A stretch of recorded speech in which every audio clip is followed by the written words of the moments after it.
अस्सलाम वालेकुम दोस्तों और साथियों, उम्मीद है आप लोग खैरियत से होंगे। बहुत सारे लोग एक सवाल पूछते हैं कि ब्लड प्रेशर और कोलेस्ट्रॉल के लेके कि अगर उनको कोई और प्रॉब्लम नहीं है सेहत के और अभी उनको ये दोनों प्रॉब्लम स्टार्ट हुए हैं, ब्लड प्रेशर का और कोलेस्ट्रॉल का इशू। मिसाल के तौर पे किसी का ब्लड प्रेशर अगर 120 से लेके 139 तक मिलीमीटर ऑफ मर्करी तक है, ऊपर वाला जिसको हम सिस्टोलिक ब्लड प्रेशर कहते हैं, और नीचे वाला ब्लड प्रेशर जिसको हम डायस्टोलिक ब्लड प्रेशर कहते हैं, अगर वो ब्लड प्रेशर जो है वो 70 से लेके 89 तक है, तो अक्सर लोग फिर ये पूछते हैं, और ख़ास तौर पे 80 टू 89 मिलीमीटर ऑफ मर्करी तक है, तो और उनको कोई और सेहत का प्रॉब्लम नहीं है। या फिर अगर कोलेस्ट्रॉल का जो लेवल है, जैसे एक बड़ा मशहूर कोलेस्ट्रॉल है LDL, low density lipid protein, और इसी तरह से एक होता है HDL, हाई डेंसिटी लिपोप्रोटीन। तो यहाँ पे हम करेंगे बात LDL की, क्योंकि इसे कहते हैं बैड कोलेस्ट्रॉल और HDL को कहते हैं हम गुड कोलेस्ट्रॉल। अगर किसी का LDL फर्ज करें कि 70 मिलीग्राम पर डेसीलीटर से ज्यादा है और उसको कोई और प्रॉब्लम नहीं है, तो ये वो लोग हैं जिनको हमारे पास जब वो आते हैं वो पूछते हैं अक्सर कि हमें अगर दवाई शुरू करते हैं तो हमारा ब्लड प्रेशर ज्यादा ड्रॉप होने का डर होता है या होता है, और इसी तरह कोलेस्ट्रॉल जो है उसके लिए क्या हमें दवाई शुरू करनी चाहिए इस स्टेज पे, जबकि हमें इसके अलावा कोई और प्रॉब्लम नहीं है। तो उसमें सबसे बेस्ट एडवाइस क्या हो सकती है, सबसे बेहतरीन डॉक्टर का मशवरा क्या हो सकता है उन स्टडीज के नतीजे में जो अभी सामने आई हैं, तो उसकी रोशनी में हमें क्या उनको बताना चाहिए।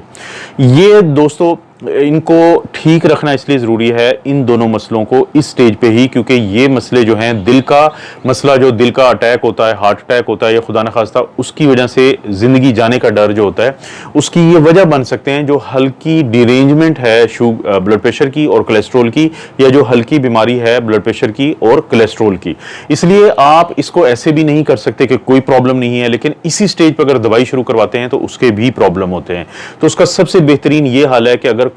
मैं अभी आपको उस मेन से पहले एक छोटी सी बात बता देता हूं कि अगर कोई सिगरेट पीता है तो उसे बताएं कि वो सिगरेट मत पिए। अगर किसी का वजन ज्यादा है तो उसको समझाएं कि वो अपना वजन कम करे। लेकिन जो सबसे इंपॉर्टेंट चीज है तो वो ये जुमला उनको बताएं कि आपका बहुत देर तक बैठना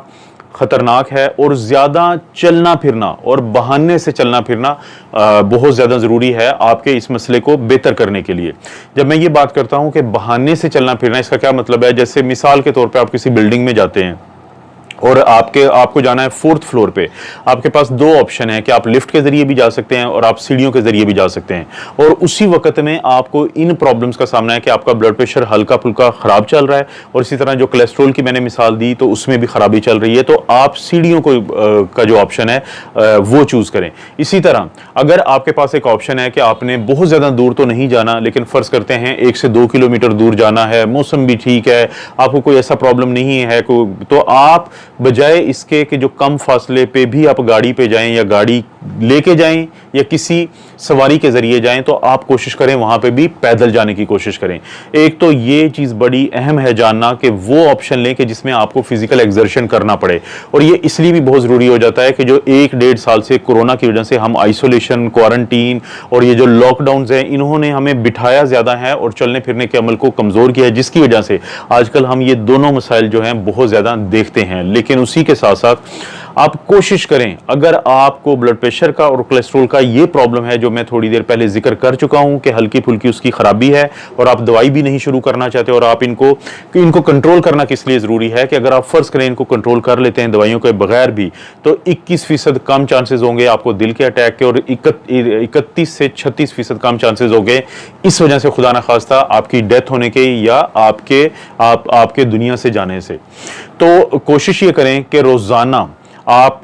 जो 15 से 20 मिनट की आप कोई ना कोई ऐसी मॉडरेट एरोबिक एक्सरसाइज करें। मैं आपको एक्सप्लेन कर देता हूं। एरोबिक एक्सरसाइज कहते हैं तमाम वो एक्सरसाइजेज जिसमें आपके दिल की धड़कन बढ़ती है और आपका जिस्म जो है वो ज्यादा ऑक्सीजन चाहता है। तो कोशिश करते हैं इस तरह की एक्सरसाइजेज करते हैं आउटडोर में, जैसे ब्रिस्क वॉक है कि तेजी से चलने को ब्रिस्क वॉक कहते हैं, साइकिलिंग होती है, स्विमिंग होती है, ये तमाम आती है मॉडरेट जो एरोबिक एक्सरसाइजेज या एक्टिविटी में। तो इसलिए कोशिश करें कि कम से कम डेली 15 से 20 मिनट या 20 से 25 मिनट के लिए या साइकिलिंग करें या स्विमिंग करें या ब्रिस्क वॉक करें, और आपका जो एक हफ्ते की एक्टिविटी है ये कम से कम 150 मिनट पे मुहित होनी चाहिए। और कोशिश करें उसी वक्त में कि हफ्ते के 1 से 2 दिन अपने आप को कोई ज्यादा सख्त वाली एक्सरसाइज करें जिसमें आपको स्वेटिंग हो, आपको पसीना आए, तो ये भी जरूरी है।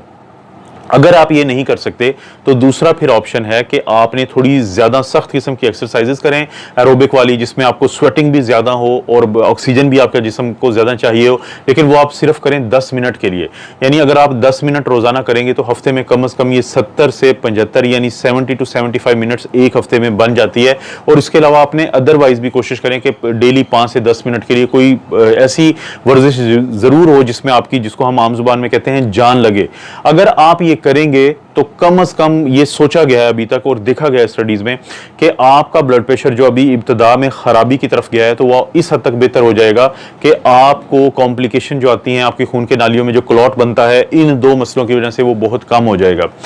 ये उसके अलावा है कि आपकी जो आपने वजन कंट्रोल करना होता है, सिगरेट पीते हैं तो वो छोड़ दें, अपनी डाइट में चिकनाई कम से कम रखें और सब्जियां और फल ज़्यादा से ज़्यादा रखें। क्योंकि पहले मैं अगरचे इस पे वीडियो बना चुका हूं, लेकिन फिर कभी बनाऊंगा कि एक डैश डाइट होती है जिसे कहते हैं dietary approach to stop hypertension, कि जिसमें आपके फल ज़्यादा होते हैं, सब्जियां ज़्यादा होते हैं, सैलेड ज़्यादा होते हैं और चिकनाई वाली चीज़ें जो हैं वो कम से कम होती हैं। इस पर कभी मैं दोबारा बात करूंगा, लेकिन इस वीडियो में बात करने का ही मकसद है कि अगर आप बैठे रहते हैं तो आप चलने फिरने की रूटीन डालें, क्योंकि अगर आप ज़्यादा चलें फिरेंगे तो हो सकता है दवाइयों के बगैर ही ब्लड प्रेशर का मसला आपका कंट्रोल हो जाए, दवाइयों के बगैर ही अगर आपका कोलेस्ट्रॉल बढ़ा हुआ है तो वो बेहतर हो जाए। दोस्तों, आप अपना और अपनी फैमिली का ख्याल रखें। अल्लाह ताला आपको और आपकी फैमिली को हर किस्म की बुराई, बीमारी और आजमाइश से महफूज रखे।